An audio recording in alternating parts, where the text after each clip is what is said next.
Hello and welcome to the channel. Bringing you once again another data mapper patterns video, and in this case we're going to be focused on distinct values. Let's go. Alright, so you may have a situation where you want to filter out a particular set of records that are unique, i.e. like removing duplicates. So we do have the ability to do so in the data mapper by using the distinct values function. Now this function will require the use of a loop in order to map all records. So it's not a situation where you kind of do like a mass copy, and that's part of the reason why I did want to spend some time in this video to actually show you this in action. So consider the following example. It's a fairly simple JSON message, but you can see that we've got an array, and that array includes cities and a particular value. Now imagine that we want to find all of the cities, but we don't want the duplicates. So in this case, we don't want to see Calgary show up more than once. And so that's how we can use the distinct values to only return Calgary once, Seattle, and then Kirkland. Now, just a reminder, if this is the first time you've seen this video, this is the Azure Logic Apps Modern Data Mapper. It is currently in public preview as of this moment. And we do have support for XML, JSON, a manual test experience. It's all drag and drop. We've got pre-built functions such as the distinct values that we're going to see here shortly. We have a map checker, and we have a VS Code experience. Now, as you're using this tool and you have feedback, or if you do run into any bugs, this is the best place to go ahead and log them. It's on GitHub. The engineers that are working on this feature are watching this list. And so this is the quickest way to get your feedback into the product group so that we can go ahead and prioritize it. So let's go ahead, let's jump into a demo and see how this all works. Alright, so let's go ahead, let's build out our demo here. This is the schema that I'm going to use. It is JSON. There's really just two values here, city and value. Now this schema is based upon this sample input.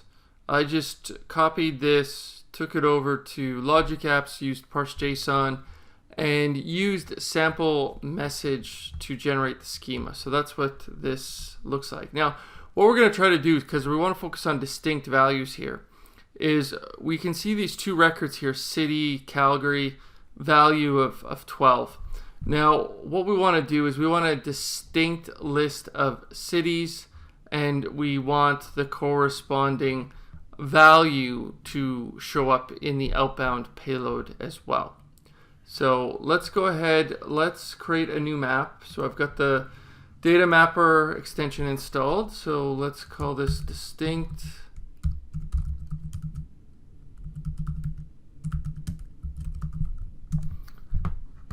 And let's add our source and destination schema.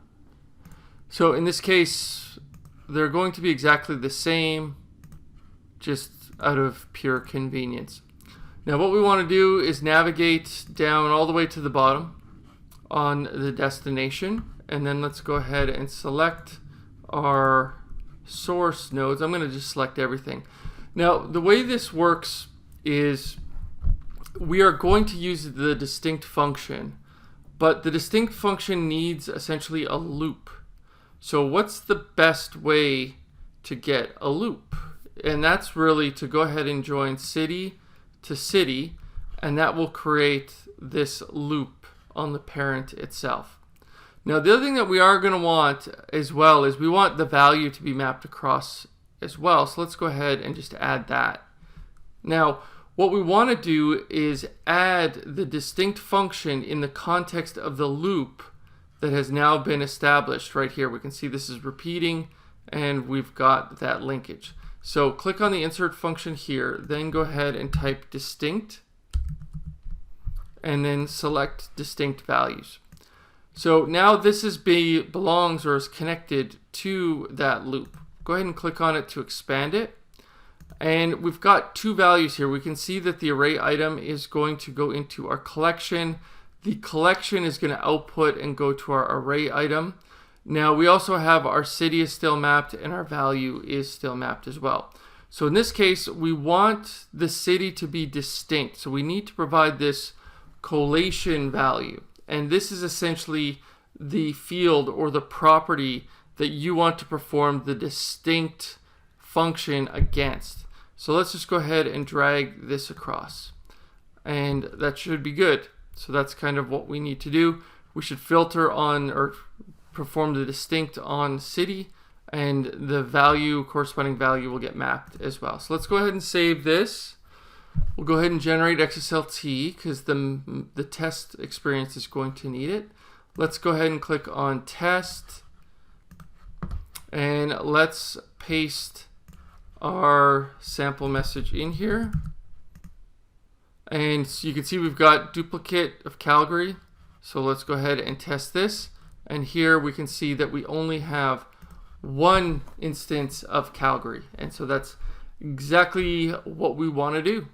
So hopefully this explains how you can use the distinct function in your data transformation.